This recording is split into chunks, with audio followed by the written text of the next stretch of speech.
இலங்கையின் தேசிய பறவையை கொன்று போக்குவரத்து சபை சாரதி நடத்துனரும் கைது. தென்னிலங்கையில் நடந்த பரபரப்பு. வெள்ளை வேனில் கடத்தப்பட்ட இளைஞன். அதிபர் தேர்தலில் யாருக்கு ஆதரவு? ஹக்கீம் வெளியிட்டுள்ள அறிவிப்பு. இறக்குமதி செய்யப்படும் பொருட்களின் விலை தொடர்பில் வெளியான புதிய தகவல். மொட்டுவின் அதிபர் வேட்பாளர் நானே. தம்மிக்க பெரேரா சூளுரை. வாக்குப்பட்டிகளை தயார் செய்யும் பணிகள் ஆரம்பம். தேர்தல்கள் ஆணைக்குழு அறிவிப்பு. திருடன் என்ற பட்டம் இல்லாதொழிக்கப்படும். நாமல் கருத்து. இலங்கையில் அதிகரிக்கும் வேலை வாய்ப்புகள். ராணில் வழங்கிய உறுதி. விமானத்தில் வழங்கப்பட்ட உணவு பயணிகளுக்கு காத்திருந்த அதிர்ச்சி.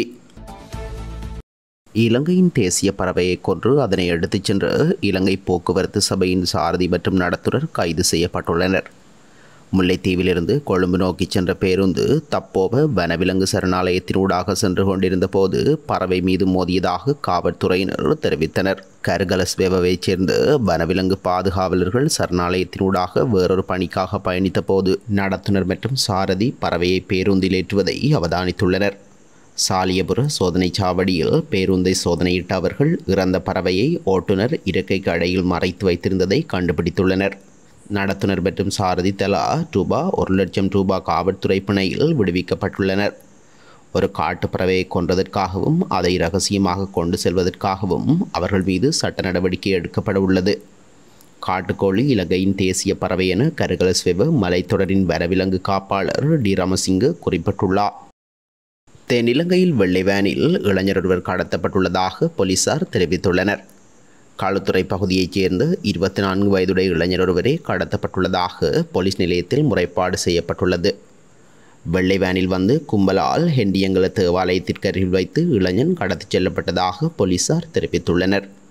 காணாமற் போன இளைஞனின் தாயார் செய்த முறைப்பாட்டுக்கமைய விசாரணைகள் முன்னெடுக்கப்பட்டு வருகின்றன.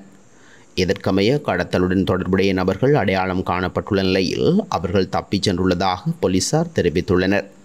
கடத்தல் கும்பலை கைது செய்யும் நடவடிக்கையை தீவிரப்படுத்தியுள்ளதாக களுத்துறை போலீசார் தெரிவித்துள்ளனர். எதிர்வரும் அதிபர் தேர்தலில் எந்த வேட்பாளருக்கு ஆதரவு வழங்குவது என்பது தொடர்பில் இதுவரை தீர்மானிக்கப்படவில்லை என ஸ்ரீலங்கா முஸ்லிம் காங்கிரஸ் தெரிவித்துள்ளது. தாம் தற்போது ஐக்கிய மக்கள் சக்தி கூட்டணியில் இருப்பதால் அந்த கூட்டணியுடன் இணைந்து செயற்பட எதிர்பார்த்துள்ளதாக அக்கட்சியின் தலைவர் ராவ் ஹக்கீம் தெரிவித்துள்ளார். எனினும் கட்சி வேறு முடிவெடுத்தால் அது பற்றி பரிசீலிக்க வேண்டும் எனவும் அவர் குறிப்பிட்டுள்ளார். அதிபர் தேர்தலில் போட்டியிட்டால் ரணில் விக்ரமசிங்கவே வெற்றி பெறுவார் என அவரது பிரதிநிதிகள் தெரிவிக்கின்றனர். ஆனால் அவர் உத்தியோகபூர்வமாக தேர்தலில் போட்டியிடப் போவதாக அறிவிக்கவில்லை எனவும் ஹக்கீம் மேலும் தெரிவித்துள்ளார். எதிர்காலத்தில் இறக்குமதி செய்யப்படும் சகல பொருட்களினதும் விலை அதிகரிக்கக்கூடும் என அகில இலங்கை சிறு கைத்தொழில் சங்கம் தெரிவித்துள்ளது. இலங்கை சிறு கைத்தொழில்துறை சங்கத்தின் தலைவர் நிலுக்ஷகுமார் இதனை தெரிவித்துள்ளார். கப்பல் கட்டண அதிகரிப்பு உள்ளிட்ட செலவினங்களே இதற்கான காரணம் எனவும் தெரிவிக்கப்பட்டுள்ளது. இதற்கமைய இறக்குமதி செய்யப்படும் சகல பொருட்களினதும் விலையை அதிகரிக்க நேரிட்டுள்ளதாகவும் அவர் குறிப்பிட்டுள்ளார். அதிபர் தேர்தலில் 51% வாக்குகளை பெறுவது உறுதியானால் ஸ்ரீலங்கா பொதுஜன பெரமுனவின் அதிபர் வேட்பாளராக தான் போட்டியிடுவேன் என நாடாளுமன்ற உறுப்பினரும் வர்த்தகருமான தம்மிக்க பெரேரா தெரிவித்துள்ளார். அதிபர் வேட்பாளராக தம்மிடம் பொதுஜன பெரமுன 10 நிபந்தனைகளை முன்வைத்துள்ளதாகவும் தற்போது அதற்கான முயற்சிகளை மேற்கொண்டு வருவதாகவும் அவர் தெரிவித்துள்ளார். எவ்வாறாயினும் அதிபர் தேர்தலுக்கு இன்னும் 115 நாட்களே உள்ளதால் அனைத்தும் எதிர்காலத்தில் தீர்மானிக்கப்படும் என அவர் மேலும் தெரிவித்துள்ளார். நிகழ்வு ஒன்றின் பின்னர் ஊடகங்களுக்கு கருத்து தெரிவிக்கும் போதே அவர் மேற்கண்டவாறு தெரிவித்துள்ளார். இலங்கையில் நடைபெறவுள்ள அதிபர் தேர்தலுக்கு தேவையான வாக்குப்பட்டிகளை தயார் செய்யும் பணிகள் ஆரம்பமாகியுள்ளதாக தேர்தல்கள் ஆணைக்குழு தெரிவித்துள்ளது. இதன்படி உடைந்த வாக்குப்பட்டிகளை சரி செய்யுமாறும் பொறுப்பதிகாரிகளுக்கு ஏற்கனவே பணிப்புரை விடுக்கப்பட்டுள்ளதாகவும் அந்த ஆணைக்குழுவின் தலைவர் RMAL ரத்நாயக்க தெரிவித்துள்ளார். இது தொடர்பில் மேலும் தெரிவித்த அவர், எதிர்வரும் செப்டம்பர் மாதம் 17ஆம் திகதி முதல் அக்டோபர் மாதம் 16ஆம் திகதி வரையான காலப்பகுதிக்குள் இலங்கையில் நிச்சயமாக அதிபர் தேர்தல் இடம்பெறும். இதனை முன்னிட்டு வாக்குப்பட்டிகளை தயாரிக்கும் பணிகள் ஆரம்பமாகியுள்ளன. வாக்குச்சாவடி விவரங்கள் கிடைத்தவுடன் வாக்குப்பட்டிகளில் ஏதேனும் குறைபாடுகள் இருந்தால் அவற்றை உடனடியாக சரி செய்ய ஆணையம் நடவடிக்கை எடுக்கும். மேலும் வாக்குப்பதிவுக்கு பயன்படுத்தப்பட்ட சேதமான வாக்குப்பட்டிகள் ஏராளமாக உள்ளது. தற்போது அவை பழுது பார்ப்பதற்காக அரசு தொழிற்சாலைக்கு அனுப்பி வைக்கப்பட்டுள்ளது.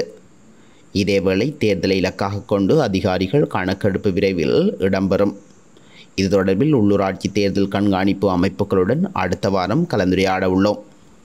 அரசியல் கட்சிகளின் தேர்தல் செலவுகள் குறித்தும் இதன்போது விவாதிக்கப்படும் எனவும் அவர் மேலும் தெரிவித்துள்ளார். திருடன் என்ற கருத்தும் திருடனை பிடித்து ஆட்சிக்கு வருவோம் என்ற கோஷமும் எதிர்வரும் காலங்களில் இல்லாதொழிக்கப்படும் என நாடாளுமன்ற உறுப்பினர் நாமல் ராஜபக்ச தெரிவித்துள்ளார். பியகமவில் இடம்பெற்ற நிகழ்வொன்றில் கலந்து கொண்டு கருத்து தெரிவிக்கும் போதே அவர் இதனை கூறியுள்ளார்.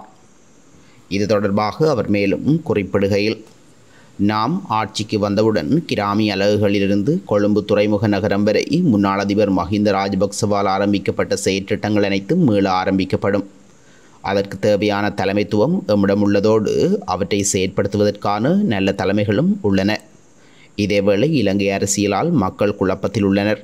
உயிர்த்த ஞாயிறு தாக்குதலுடன் தொடர்புடையவர்கள் ஒரு கட்சியில் இருக்கும்போது அதனை விசாரித்தவர்களும் அதே கட்சியில் உள்ளனர். இதனால் மக்களோடு நாமும் குழப்பத்தில் உள்ளோம் என அவர் மேலும் குறிப்பிட்டுள்ளார். இலங்கையில் எதிர்வரும் நாட்களில் முன்னெடுக்கப்படும் பொருளாதார மறுசீரமைப்பு திட்டங்களினூடாக அதிக வேலைவாய்ப்புகள் உருவாகும் என அதிபர் ரணில் விக்ரமசிங்க தெரிவித்துள்ளார். இதன் மூலம் நாட்டில் காணப்படும் வேலையின்மையை குறைக்க முடியும் என அவர் குறிப்பிட்டுள்ளார். கடந்த 4 ஆண்டுகளாக கொரோனா தொற்று மற்றும் பொருளாதார நெருக்கடிகள் காரணமாக வேலையின்மை அதிகரித்துள்ளதாகவும் அவர் சுட்டிக்காட்டியுள்ளார். அத்துடன் தற்போதைய அரசாங்கத்தின் திட்டங்களை ஆதரிப்பது தொடர்பில் இளைஞர்கள் சிறந்த தீர்மானத்தை மேற்கொள்ள வேண்டும் என ரணில் விக்ரமசிங்க வலியுறுத்தியுள்ளார். இந்த திட்டங்களை நடைமுறைப்படுத்துவதன் மூலம் வெளிநாட்டு முதலீட்டாளர்களை ஈர்க்க முடியும் எனவும் அவர் நம்பிக்கை வெளியிட்டுள்ளார். இந்த நிலையில் அடுத்த 5 வருடங்களில் செயற்படுத்தப்படும் பொருளாதார கொள்கைகளே இலங்கையின் எதிர்காலத்தை தீர்மானிக்கும் என அவர் மேலும் தெரிவித்துள்ளமை குறிப்பிடத்தக்கது. ஏர் இந்தியா விமானத்தில் பயணியொருவருக்கு வழங்கப்பட்ட உணவில் இரும்பு தகடு இருந்தமை அதிர்ச்சியை ஏற்படுத்தியுள்ளது. குறித்த சம்பவமானது பெங்களூருவில் இருந்து சான் பிரான்சிஸ்கோ நோக்கி செல்லும் ஏர் இந்தியாவில் A1-175 என்ற விமானத்தில் இடம்பெற்றுள்ளது. இந்த சம்பவம் தொடர்பில் மேலும் தெரிய வருகையில், குறித்த விமானத்தில் பயணித்து மாதுரஸ் பால் என்ற பயணிக்கு பயணத்தினிடையே ஏர் இந்தியா விமானம் நிறுவனத்தின் சார்பில் உணவு வழங்கப்பட்டுள்ளது. இதனை அடுத்து வழங்கப்பட்ட உணவில் பிளேட் போன்ற இரும்பு தகடு இருப்பதை அவர் கண்டறிந்துள்ளார். இது குறித்து மாதுரஸ் பால் சமூக வலைத்தளத்தில் வெளியிட்டுள்ள பதிவில், ஏர் இந்திய விமானத்தில் பயணத்தின் போது வழங்கப்பட்ட உணவில் பிளேட் போன்ற இரும்பு தகடு இருப்பதை கண்டறிந்தேன்.